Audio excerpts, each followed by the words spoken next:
Hi guys, little get ready with me, and we're going to talk about the hidden dangers of social drinking. So if you don't know me, my name is Blayne Elizabeth, and I'm a person in recovery. I'm a therapist, and I'm a mom of 4. I talk about addiction therapy and a little bit of mom life mixed in there. Hey you guys, look at this shirt. It's so cute. I got it at a thrift store, and I'm very, very, very proud of it. The hidden dangers of social drinking. So first of all, it ages you. It makes you look older. Alcohol has ethanol in it. It doesn't matter if your wine is made by fucking fairies in California, if it's organic, or if you're drinking the cheapest vodka like that you can find. It still ages you. It dehydrates your skin, and that'll show up on your face. Alcohol makes you look like crap. It makes your eyes red. It makes your skin sag. It gives you lots of wrinkles. For men, it gives them a belly and a bulbous nose. Yeah, it's not a good look, sis. Okay, another danger of social drinking is your relationships. So a lot of times people will behave a certain way in the bar, and then like the next day people are like, oh my gosh, I can't believe you did that, and you don't even remember what you did. Yeah, that's definitely used to happen to me a lot, and I would get really embarrassed. I can't talk when I'm doing this. And I'd get really embarrassed, or I'd sleep with someone that was like, you know, I shouldn't have slept with, because A, I was always in a relationship, and B, they were probably like my friend's partner or something. Like just dumb shit that I should have never done that alcohol just totally like made okay. Another danger of social drinking is increased tolerance. So when you start going out to the bars, like in your 20s and stuff, you have beers, right? Or like mixed drinks. And then when you start going out like in your 30s, it turns into, a Jack and Coke, or now I need 7 mixed drinks instead of 3, or now I'm just drinking whiskey and water, increased tolerance. So if you are alcohol dependent, which this is not what I'm talking about today, I'm talking about social drinking, but if you are alcohol dependent, the thing with addiction and alcoholism is it's progressive. It's always progressive, which means it starts with something small and it ends bigger. So if you can clearly see this with opiates, right? So the opioid epidemic, everyone started with Vicodin. Everyone and their grandma had Vicodin in their cabinet. Vicodin is an opioid, and then, they couldn't find Vicodin, or, so-and-so's grandma started hiding their shit. So then you're like, oh, dang, now I need to find something else. So then, or Vicodin just doesn't do it for you anymore. Maybe the supply didn't run out, but it's just not getting you, the desired effect. So then you move to oxycodone or Opanas or Vicodin mixed with Xanax. You pile on to something higher. And then, once you start buying oxys, then you realize, oh, everyone around me is snorting these to feel the effects quicker. So then you start snorting them.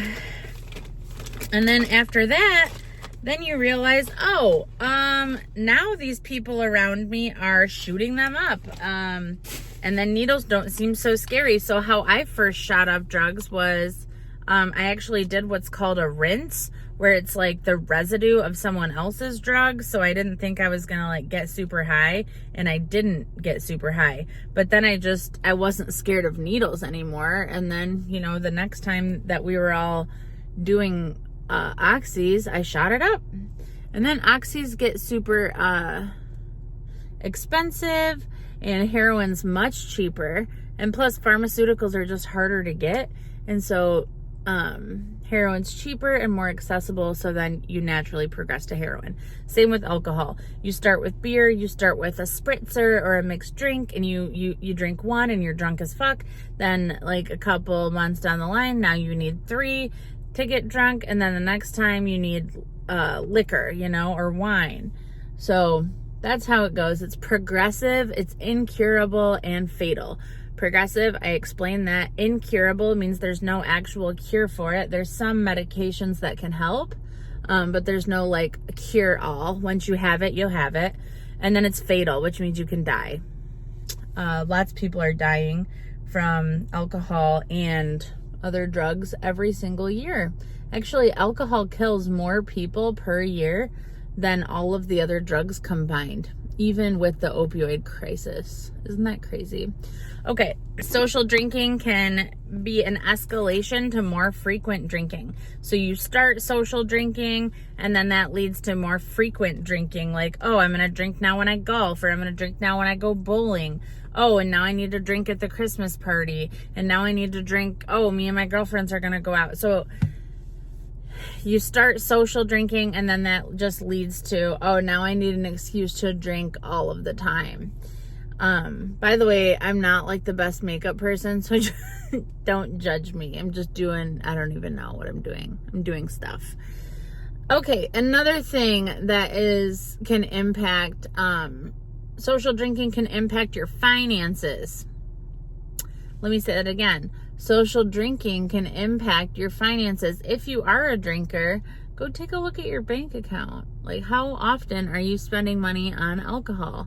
I know that was like a big thing when I used to go to the bar, is like buying a round of drinks for everybody. And then like everyone was like, yeah, Blayne, go Blayne. You know, everyone's like so proud of you or so happy and so like sociable with you because you're buying the drinks. All right, another one is sleep disturbances. So alcohol really affects like your sleep. It can actually cause sleeplessness. But that's more like if you're a full-blown alcoholic. But yeah, alcohol can just it causes high cortisol levels, which is the stress hormone, and so that disrupts your sleep. It affects like your periods and your like your female hormones, estrogen, testosterone, cortisol. And when your sleep is disturbed, that leads to like overall poor mental health. Increased depression, increased anxiety. Yeah. Who is she? Oh, wait. Okay. Whew. Okay, another way that social drinking can impact you is mental health. So I know I kind of touched on that with the sleep one, but if you already have depression or anxiety and like you're drinking on top of that, it just exacerbates all those symptoms. Alcohol is a depressant, so even though it might feel like it's giving you liquid courage or whatever, overall in the long term, again, it increases cortisol and it fucks with your mental health and your depression and anxiety symptoms. Especially if you're using alcohol as a coping skill, that can get really toxic, because then every time you're feeling a certain type of way, or you're experiencing trauma, or you have a bad day, or you get fired from a job, what are you going to do? You're going to reach for alcohol because that's how you're used to coping. So if this is you and you're trying to like look for some tips to stop drinking as much, maybe try increasing some other healthy coping skills like exercising or taking a shower when you're frustrated or calling a friend. Just something other than alcohol. All right, and the last and final one that I'm going to talk about today is an increase in accidents. So social drinking can just make you do more risky behavior. So we all know that alcohol impairs your judgment, right? So like you're more at risk for not only like vehicle accidents, drunk driving and stuff like that, but like tripping and falling, skinning your knees, boating accidents, just like accidents in general. A large percentage of like statistics around vehicle accidents are caused by drunk drivers or alcohol was involved in some way. So just think about that. Like when you're drinking, even if you're in a safe environment, a lot more accidents can happen. Talking about risks, more at risk for sexual abuse or violence, domestic violence, and things like that. So please just make sure you're safe out there when you are choosing to go out there and drink. I personally can't drink because then I'll just go buy a bunch of crack and, you know, end up in jail. So I can't do that. But yeah, thank you guys so much for tuning in. I love you. I love you so much, and make good choices. Okay, bye.